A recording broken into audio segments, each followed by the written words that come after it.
research over me searching. We're going to turn this into a teachable moment for my fellow Afrocentric, pro-black, and conscious people that love to use Afrocentricity to justify your homophobia because, you lost in the sauce. When I say lost in the sauce, this means you in the existential state of not knowing what the hell you talking about, but you loud and confident even though you wrong. And a lot of y'all are exactly that, lost in the sauce. Man, homosexuality is that white shit.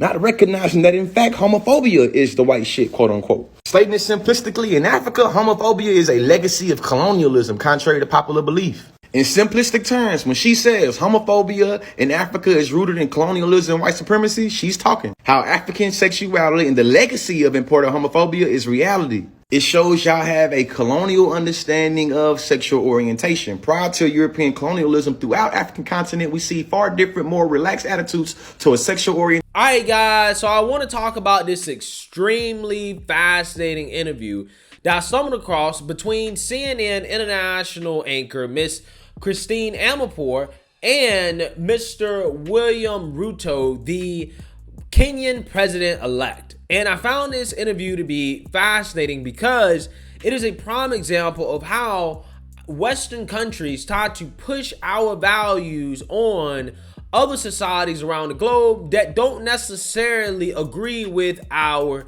values. And in this case, we're talking about LGBTQ rights, which Kenya is not necessarily known for being very progressive on the issue, as African president after African president is interviewed by Western news outlets like CNN, forcing them to drink the LGBTQ Kool-Aid, and they're just not going for it. And that's basically exactly what happened in this interview, and I want to go ahead and play it for you guys because it is truly a fascinating exchange. Take a look. I want to talk to you about a specific, human rights situation in parts of Africa and including in your own country. You yourself gained worldwide attention a few years ago when you said there was, quote, no room for homosexuality in Kenyan society.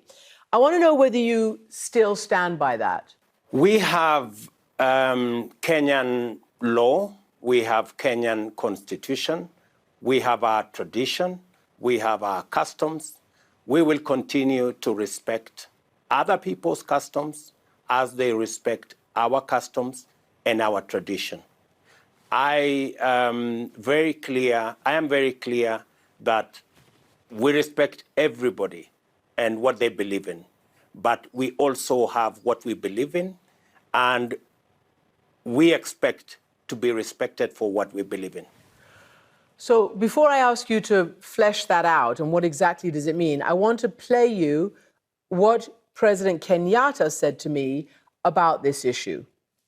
I will not engage in a subject that is of it is not of any major importance to the people and the Republic of Kenya. This is not an issue, as you would want to put it, of human rights or this. This is an issue of society, of our own base as a culture, as a people, regardless of which community you come from. This is not acceptable. This is not agreeable. So he's basically saying homosexuality is not agreeable. You've just said that you're kind of trying to thread the needle, that the law says one thing, but you respect everybody's rights. Will a Ruto administration crack down, like many other leaders in Africa, on the homosexual LGBTQ community? Or will you allow them their human rights and their civil rights? I think on that subject, President Kenyatta was spot on. We do not want to create a mountain out of a molehill. This is not a big issue for the people of Kenya. When it becomes a big issue for the people of Kenya will make a choice. As it is now, we are grappling with 5 million young people who do not have jobs, 4 million people who are hungry, and that is my concern. That is the focus of the people of Kenya at the moment. When the issue you have discussed about homosexuality and the rights of LGBT will come, the people of Kenya will make a choice, and we will respect the choice of the people of Kenya. For now, Christiane Amanpour, let us focus on the real issues that affect our people.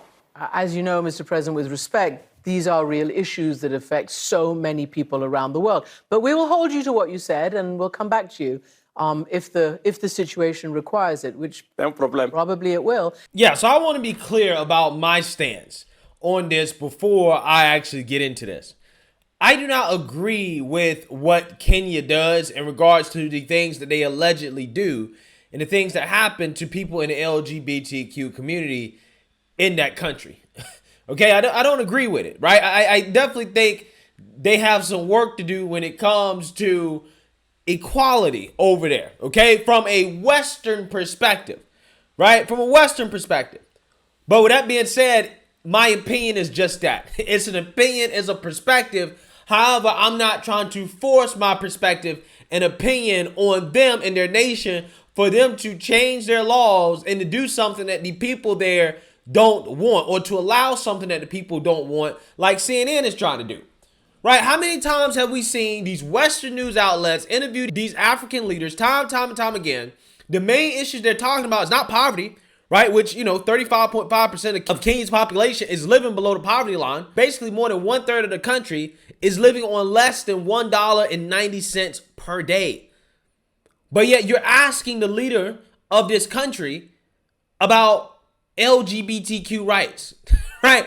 And this guy basically gave her the correct response. Like, look, that's not a big issue for us, right? This is not a big issue. Like, we can't worry about this when, again, 1/3 of our population is dirt poor, right? They can't eat. They're starving to death. But you want us to worry about this very small issue that affects a very small amount of the population, right?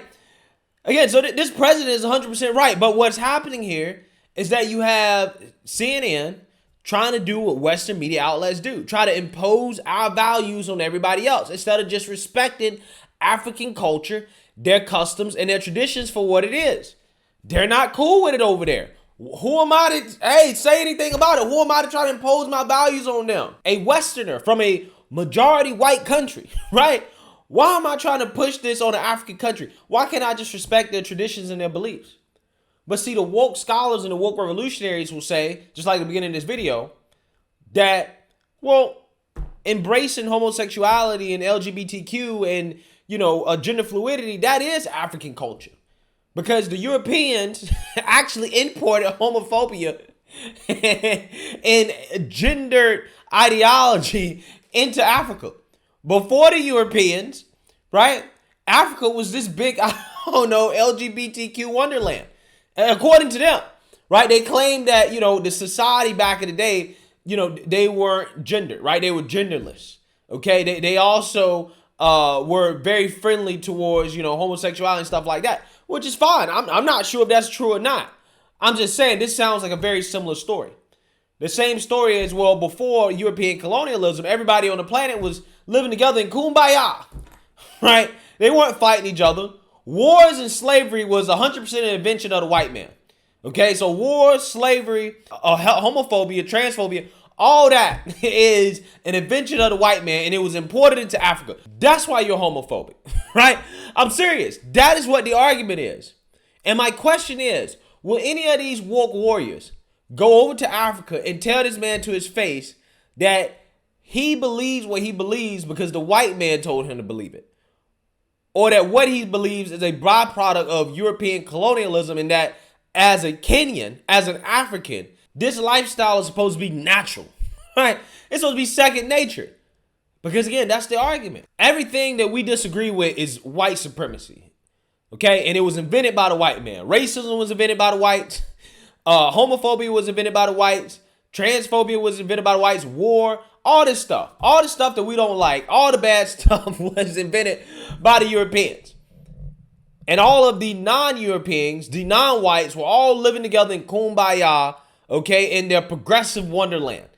That is the revisionist history that's been created by woke scholars and woke revolutionaries that I don't think is grounded in reality. I'm pretty sure none of them will go over there and tell this Kenyan president that, no, you're wrong, right? You're supposed to embrace this stuff because it's natural, right? This is who you were before the Europeans showed up. I'm pretty sure they wouldn't. I mean, we know they wouldn't go to Africa at all because they're still here in the U.S. They claim they hate the U.S., but they won't actually go and live in Africa. They're pro-Africa, but not pro-Africa enough to actually go over there and live there, right? Because they know that Africa is dealing with problems that are much bigger than just, their LGBTQ rights, which is why they don't want to go.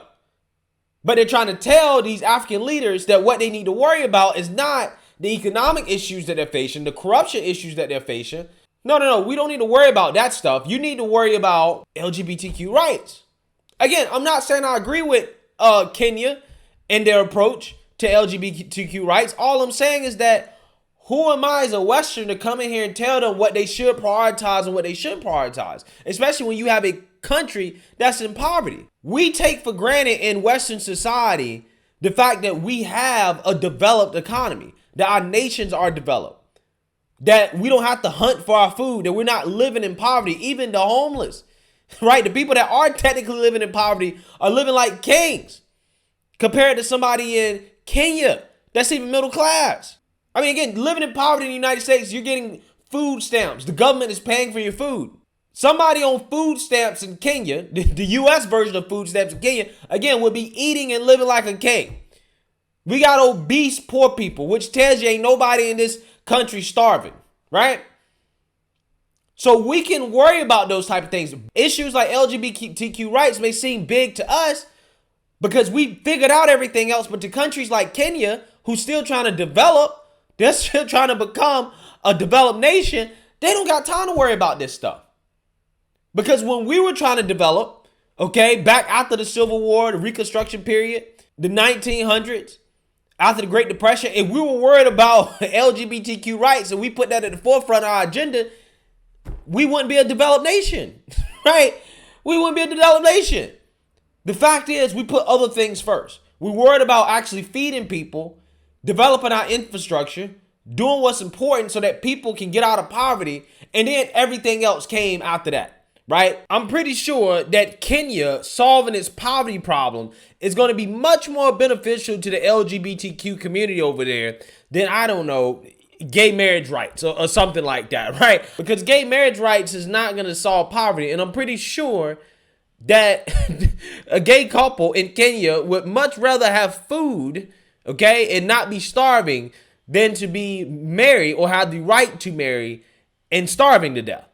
Right? I'm pretty sure they would choose the food over the marriage at this point. I'm just saying. Again, my point is that we are fortunate to be able to worry about issues like this. But hey, with the way the West is going, what incentive are we giving these Kenyans to be as progressive as we are on this issue? Because we progressed off the ledge, right? It's become to the point now when we're talking about LGBTQ rights, we're talking about whether or not teachers should be able to talk to kids about sex and gender in school, or whether or not kids should be able to attend drag queen shows.